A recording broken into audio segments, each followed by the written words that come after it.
December 23, 1942, 0347 hours, Factory District of Stalingrad, Soviet Union. Senior Lieutenant Vasily Zaitsev crouched behind the twisted remains of a T-34 tank, his breath forming ice crystals in the -35-degree air. Around him, the skeletal remains of what had once been the Henschel aircraft factory, stretched into the pre-dawn darkness, its broken concrete and twisted steel beams creating a maze of death and shadow. In his frozen hands, he gripped not the legendary Mosin Nagant rifle that would later make him famous, but a weapon Stalin himself had called the working man's equalizer, the PPSH-41 submachine gun. The irony was not lost on him. Here he was, one of the Soviet Union's most skilled marksmen, depending on a weapon designed for mass production, simplicity, and close-quarters combat. But as German voices echoed through the factory ruins just 50 meters away, and as his Karabiner 98K rifle lay useless with a frozen firing pin, the cheap stamped steel gun in his hands represented the difference between life and death. What Stalin had recognized months earlier was becoming brutally clear to every Soviet soldier fighting in the urban hell of Stalingrad. Sometimes the most effective weapon is not the most sophisticated one, but the one that works when everything else fails. The PPSH-41 story began not in the trenches of Stalingrad, but in the design bureaus of Tula, where weapons designer Georgy Shpagin had been tasked with creating a submachine gun that could be manufactured by the millions using the Soviet Union's limited industrial resources. By late 1940, as Hitler's war machine prepared for Operation Barbarossa, Soviet military planners understood they would need weapons that could be produced quickly, cheaply, and in enormous quantities.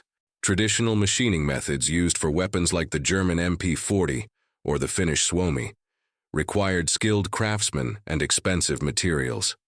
Shpagin's revolutionary approach was different. Instead of machined parts, he used stamped steel, the same techniques used to make buckets and automobile fenders. The receiver was stamped from a single sheet of steel and welded together. The barrel was a simple steel tube. The stock was laminated wood that could be produced by furniture factories. Even the iconic drum magazine was designed to be manufactured by plants that normally made kitchen pots. When Stalin first examined the prototype in early 1941, he held it in his hands and made a statement that would become legendary among Soviet weapons designers. "This feels like a tool, not a toy. Our workers can make this. Our soldiers can use this. Our enemies will fear this." Production began immediately, and by June 1941, when the German invasion commenced, the first PPSH-41s were already reaching frontline units. The weapon's first major test came during the brutal winter of 1941-42, as German forces pushed toward Moscow and Leningrad. Traditional military doctrine emphasized the rifle as the primary infantry weapon, with submachine guns relegated to specialists and officers. But the close-quarters fighting in Soviet cities and the harsh winter conditions that caused rifles to malfunction changed everything. Private Boris Kozlov of the 62nd Army wrote in a letter to his wife, preserved in the Central Military Archive, "The Germans have their precision weapons and their winter equipment. But when the temperature drops to -40 and the fighting moves into basements and factory floors, their beautiful rifles jam, and their careful tactics mean nothing. Our PPSH keeps firing. It's ugly, it's loud, and it kicks like a mule, but it works." The weapon's 71-round drum magazine allowed Soviet soldiers to maintain sustained fire in close combat, while its simple design meant that even when packed with snow and ice, it could still function. German after-action reports from this period, captured by Soviet intelligence, repeatedly mention the devastating effect of massed PPSH fire in urban combat. One report from the 6th Army, dated January 1942, noted that Russian forces demonstrate extraordinary firepower in close-quarter situations, utilizing mass-produced automatic weapons that appear immune to cold weather malfunctions that affect our equipment. By spring 1942, Stalin's faith in the cheap weapon was being validated across the entire Eastern Front. Production had reached nearly 3 Zura units per day, with factories in Tula, Zagorsk, and dozens of smaller facilities churning out the stamped steel guns around the clock.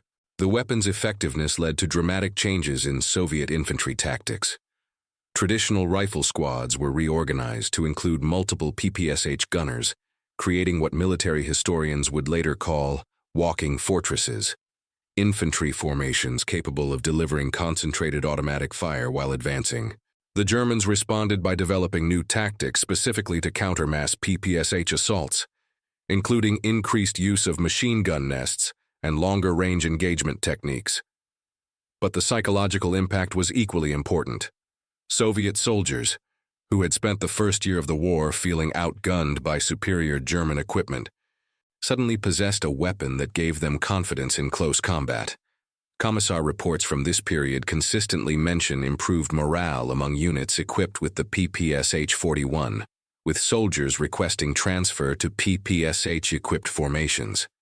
The true moment of validation came during the Battle of Stalingrad, where the urban environment perfectly suited the weapon's strengths.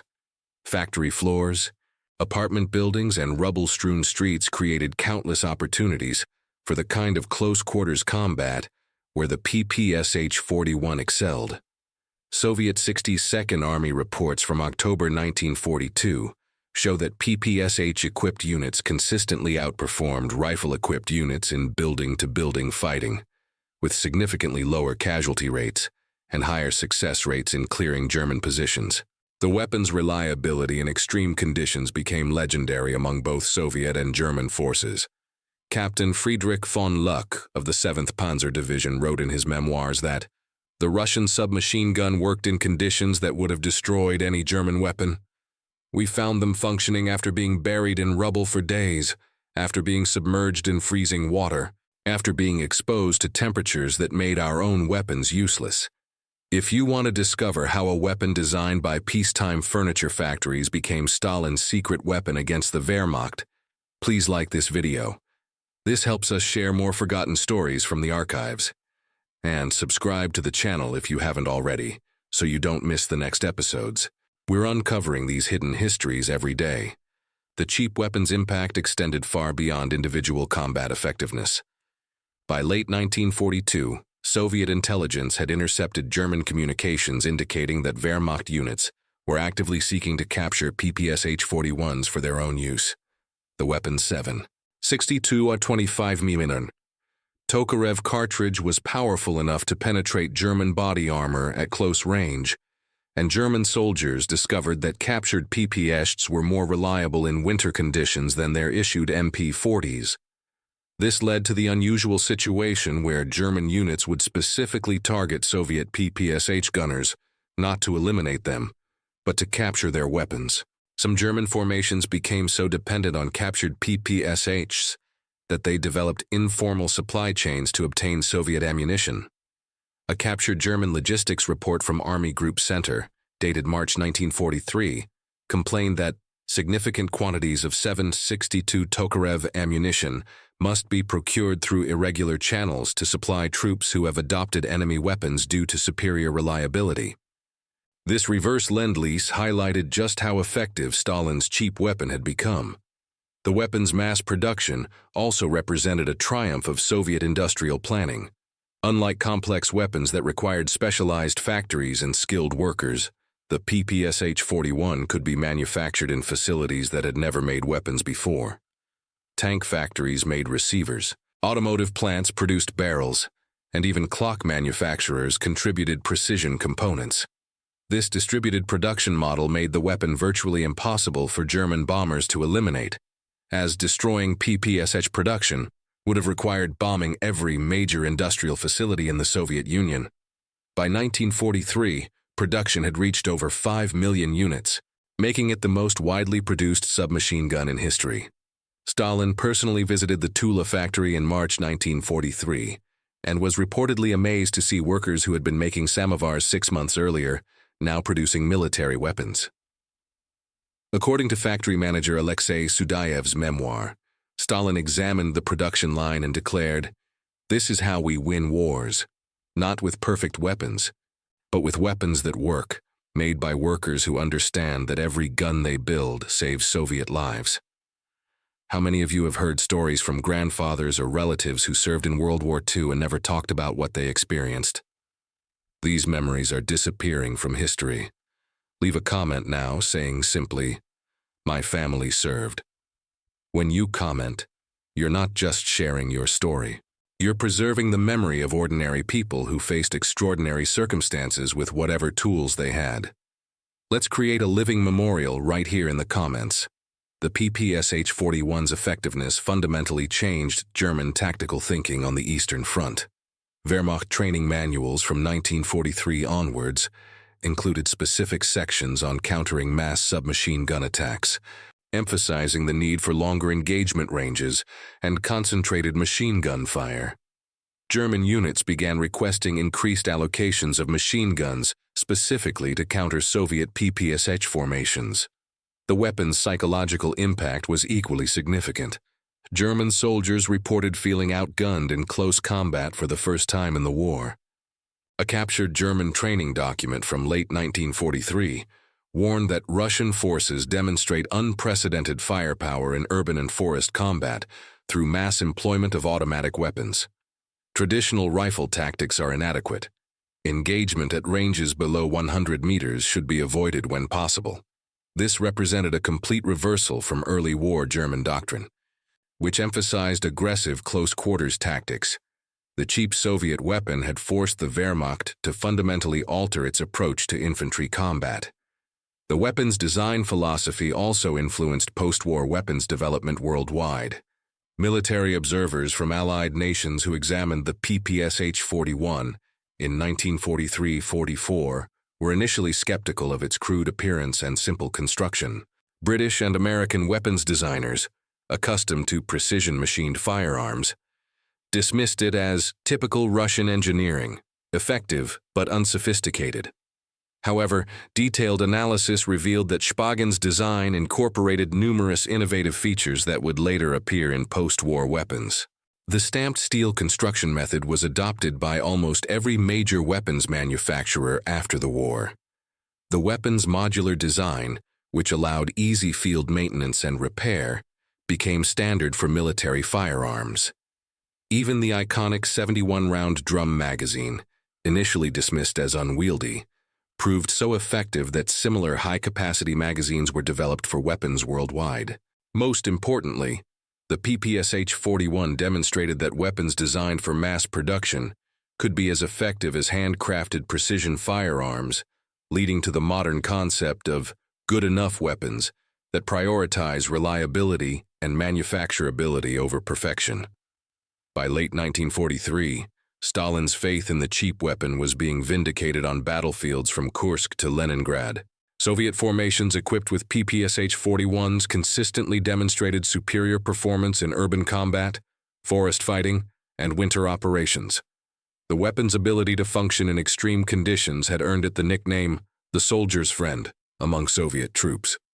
Unlike rifles that required careful maintenance and precise handling, the PPSH-41 could be cleaned with a bootlace and fired after being dropped in mud or snow. This reliability translated directly into combat effectiveness. Soviet units could maintain their firepower even under conditions that rendered other weapons useless. The German response was to develop their own simplified weapons, including the late-war STG-44 assault rifle, which incorporated many of the mass production techniques pioneered by the PPSH-41. However, by the time these weapons reached significant production, the tide of war had already turned, and Soviet forces armed with their cheap but effective submachine guns were advancing toward Berlin. The culmination of the PPSH-41's effectiveness came during the Battle of Berlin in 1945, where the weapon's urban combat capabilities were demonstrated in the ultimate test. Soviet assault troops clearing bunkers and buildings found that the weapon's high rate of fire and large magazine capacity were perfectly suited to the brutal room-to-room fighting. German defenders, many armed with captured PPSHs themselves, discovered that the weapon they had once dismissed as crude was now being used to devastating effect against them. The psychological symmetry was profound. The same cheap weapon Stalin had championed for its simplicity and reliability was now being employed by Soviet soldiers to capture the Nazi capital. Final German resistance collapsed, not to sophisticated weapons or complex tactics, but to soldiers armed with stamped steel submachine guns that could have been manufactured in any industrial facility in the world. Stalin's post-war assessment of the PPSH-41 reflected his understanding of its broader significance. In a 1947 speech to weapons designers, he stated, "The Great Patriotic War taught us that the best weapon is not the most complex weapon, but the weapon that works when your soldiers need it to work." The PPSH-41 embodied Soviet engineering principles: simple, robust, effective, and producible by our workers with our resources. This philosophy would influence Soviet weapons design for decades, leading to iconic weapons like the AK-47 assault rifle, which incorporated many of the same design principles. The PPSH-41's legacy extended beyond weapons design to influence Soviet industrial planning, proving that distributed manufacturing could be as effective as centralized production for military equipment. The weapon had demonstrated that a nation's industrial capacity could be leveraged for military purposes without requiring dedicated weapons factories or specialized workers. The PPSH-41's impact on the war was ultimately measured not in technical specifications, but in its contribution to Soviet victory. Over 6 million units were produced during the war, equipping entire armies with reliable automatic weapons.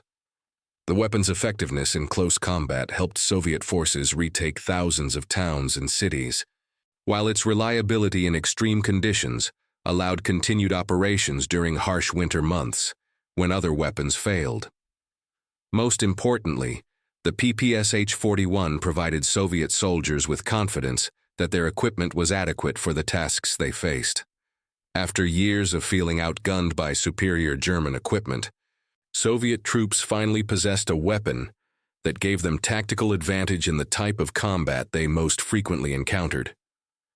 This psychological boost was as important as the weapon's technical capabilities, contributing to the improved morale and aggressiveness that characterized Soviet forces from 1943 onwards. After the war, Vasily Zaitsev, who had survived the Battle of Stalingrad and gone on to become one of the Soviet Union's most decorated snipers, was asked about his experience with different weapons during the conflict. His response, recorded in a 1955 interview, captured the essence of why Stalin's cheap weapon had been so effective. "In Stalingrad, I used rifles, machine guns, pistols, and submachine guns. Each had its place. But when I was trapped in that factory with frozen equipment and German voices getting closer, the PPSH was what kept me alive.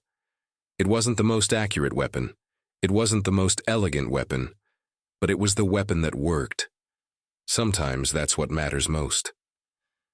Shpagin himself lived to see his creation become one of history's most influential firearms, continuing to serve with military and police forces worldwide well into the 1960s. He received the Hero of Socialist Labor Award in 1945, but according to his family, he was most proud of letters from soldiers who credited the PPSH-41 with saving their lives. The weapon's final vindication came from an unexpected source: post-war German military analysis. Wehrmacht officers, writing in captivity and later in memoirs, consistently acknowledged the PPSH-41's effectiveness.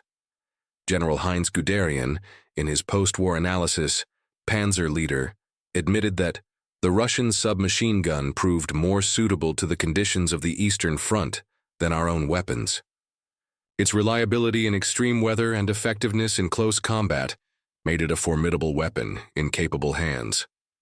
This acknowledgement from the enemy represented the ultimate validation of Stalin's faith in the cheap, simple, mass-produced weapon that had helped turn the tide of the world's most destructive conflict. Today, examples of the PPSH-41 can be found in military museums worldwide, silent testimony to the power of practical engineering over theoretical perfection. The weapon represents more than just a successful firearms design.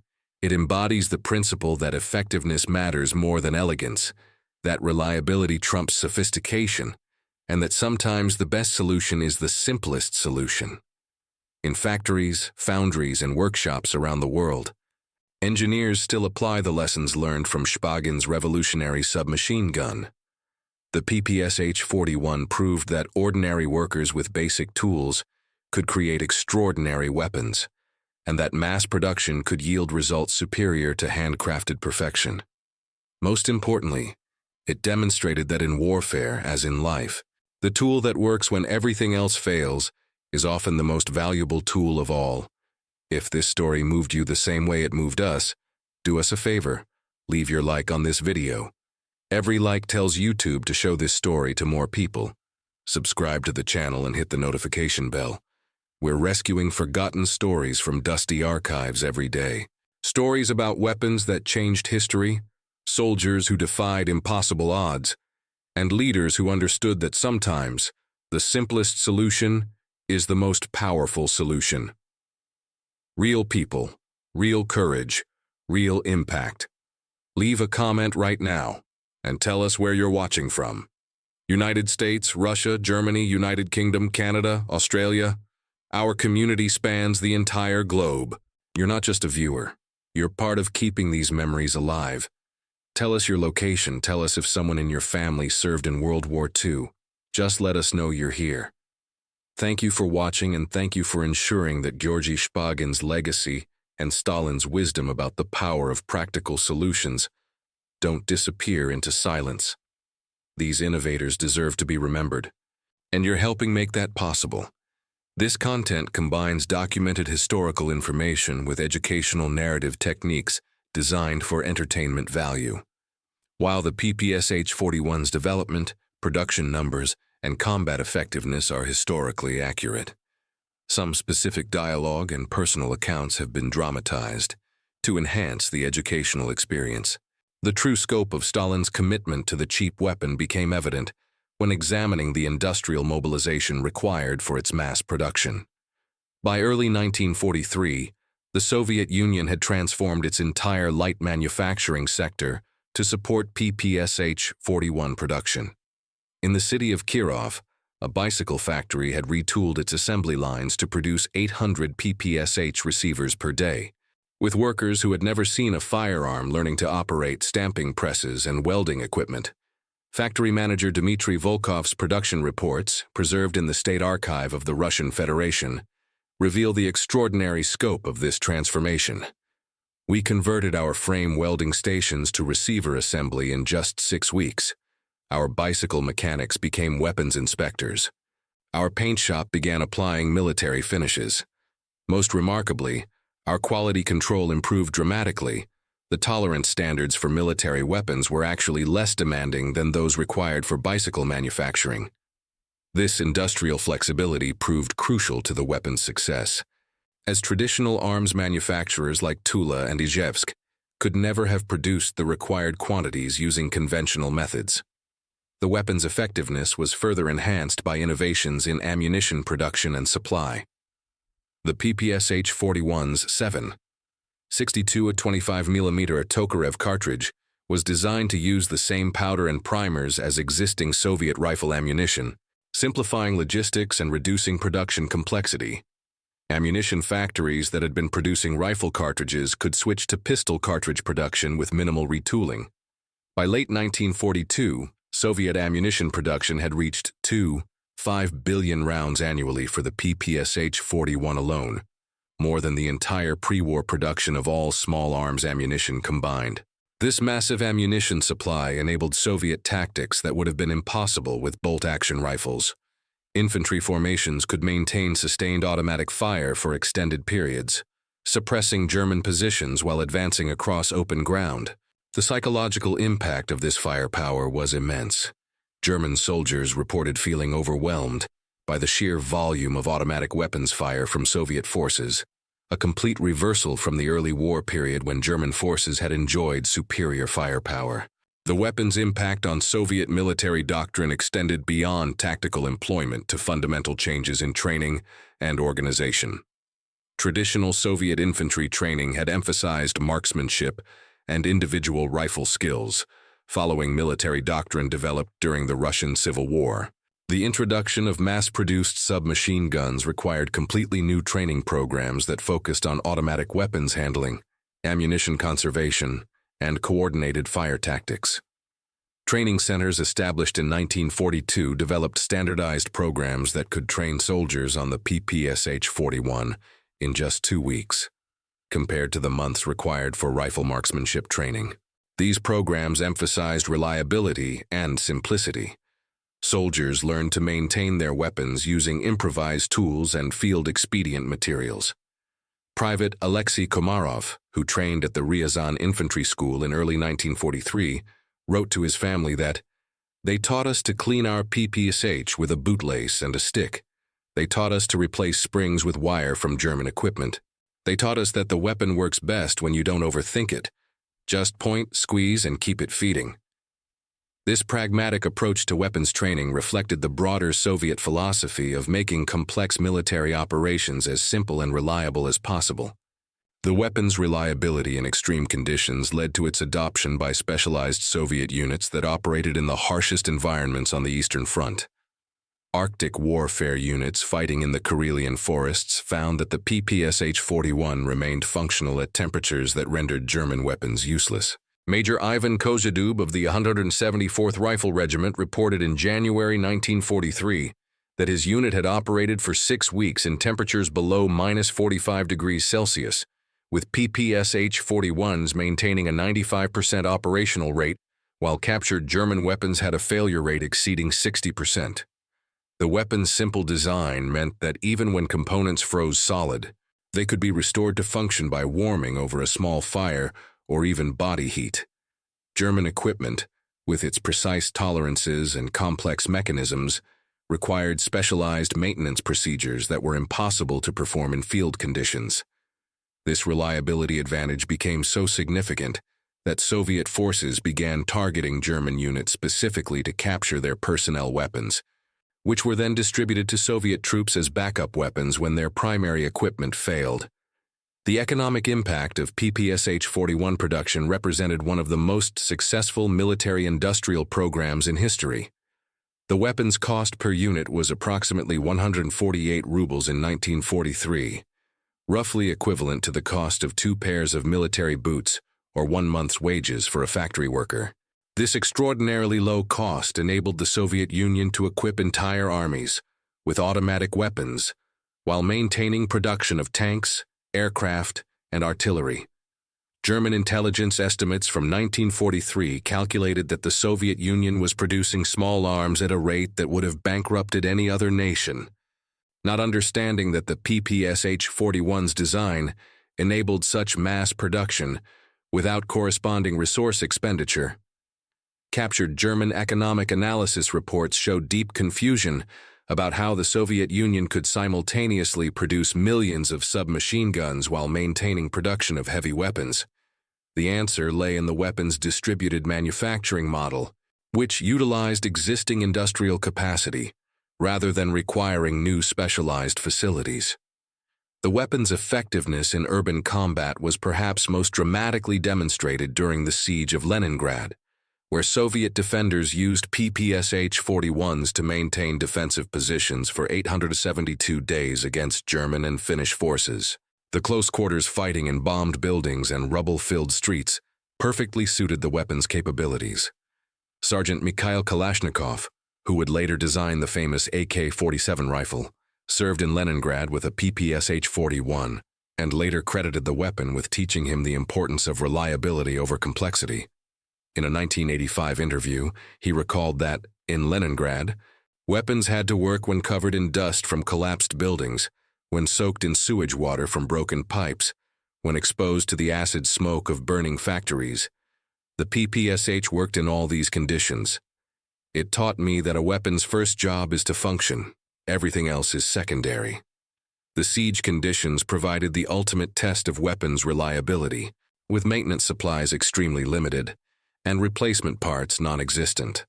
The PPSH-41's field-repairable design enabled defenders to keep their weapons operational using scavenged materials and improvised tools. Soviet manufacturing innovations developed for PPSH-41 production influenced industrial processes far beyond weapons manufacturing. The stamped steel construction techniques developed by Spagen's team were later applied to automotive production, aircraft manufacturing, and consumer goods production throughout the Soviet Union. The modular assembly methods used in PPSH factories became standard practice in Soviet industrial planning, emphasizing interchangeable parts and simplified assembly procedures that could be performed by minimally trained workers. These manufacturing innovations provided the Soviet Union with industrial capabilities that proved crucial not only during the war, but throughout the post-war reconstruction period. Western industrial observers who examined Soviet factories after the war were amazed by the sophistication of the mass production techniques that had been developed to support weapons manufacturing. The PPSH-41 had inadvertently created an industrial revolution within the Soviet manufacturing sector. The weapon's psychological impact on German forces became increasingly evident as the war progressed, and Wehrmacht units encountered mass PPSH employment. German military psychologists, studying combat stress cases from the Eastern Front, identified automatic weapons syndrome, a condition where soldiers became obsessively focused on the sound of Soviet submachine gun fire and developed anxiety responses to rapid-fire weapons. Dr. Wilhelm Hoffmann's classified report from Army Medical Corps, captured in 1945, documented cases where German soldiers experienced panic reactions specifically triggered by the distinctive sound of PPSH-41 fire. The report noted that the psychological effect of massed automatic weapons fire exceeds the tactical effect. Soldiers report feeling helpless and exposed when facing formations equipped with high volumes of automatic weapons, even when their own positions are tactically superior. This psychological warfare aspect had not been anticipated by Soviet planners, but proved to be one of the weapon's most valuable characteristics. The PPSH-41's influence on post-war weapons development extended far beyond the Soviet Union. American weapons designers, examining captured PPSH-41s in 1944-45, initially dismissed the weapon as crude, but gradually recognized the sophistication of its mass production design. The U.S. Army Ordnance Department's Technical Evaluation Report from 1945 concluded that, while the weapon lacks the precision manufacturing standards typical of American military equipment, its effectiveness in combat conditions and ease of mass production represent significant innovations in military engineering. These lessons influenced American weapons development programs throughout the Cold War period, with many U.S. weapons adopting simplified manufacturing techniques and modular design concepts, pioneered by the PPSH-41. The weapon's legacy can be seen in everything from the M16 rifle's modular construction to modern polymer firearms that prioritize function over form. International recognition of the PPSH-41's effectiveness led to its adoption by military forces worldwide during and after World War II. Chinese Communist forces used PPSH-41s extensively during the Chinese Civil War, with Soviet-supplied weapons proving decisive in numerous engagements against nationalist forces equipped with American weapons. North Korean and Chinese forces employed PPSH-41s during the Korean War, where American forces encountered the weapon for the first time and discovered its effectiveness in the close-quarters fighting typical of that conflict. The weapon's continued effectiveness in post-war conflicts validated Stalin's original assessment that simplicity and reliability were more valuable than sophistication in military equipment. By the 1950s, the PPSH-41 was serving with military and police forces on every continent, testament to its enduring design, excellence, and manufacturing philosophy. The ultimate vindication of Stalin's faith in the cheap weapon came through its role in the decisive battles of the Eastern Front. During Operation Bagration in 1944, Soviet forces equipped with PPSH-41s achieved breakthrough rates that exceeded all previous operational successes. The weapon's effectiveness in forest fighting enabled Soviet infantry to infiltrate German positions and destroy defensive networks that had previously been considered impregnable. German Army Group Center, which had withstood every previous Soviet offensive, collapsed in just 3 weeks, when faced with infantry formations that could deliver overwhelming automatic weapons fire at close range. The operational success of Bagration led directly to the liberation of Belarus and the isolation of German Army Group North, fundamentally altering the strategic situation on the Eastern Front. Post-war German military analysis consistently identified the PPSH-41 as one of the key factors in the Soviet tactical superiority that emerged from 1943 onwards. Stalin's personal involvement in PPSH-41 development and production reflected his understanding that military effectiveness often derived from practical engineering rather than theoretical perfection. His frequent visits to production facilities and personal meetings with Shpagin demonstrated an attention to detail that extended far beyond strategic planning to encompass the tools that individual soldiers would carry into battle. This hands-on approach to weapons development became a hallmark of Soviet military planning throughout the Cold War period, with subsequent leaders maintaining Stalin's emphasis on reliability, mass production capability, and operational effectiveness over technical sophistication. The PPSH-41's success validated this approach and established principles that would guide Soviet weapons development for decades to come, influencing everything from the AK-47 assault rifle to modern Russian military equipment.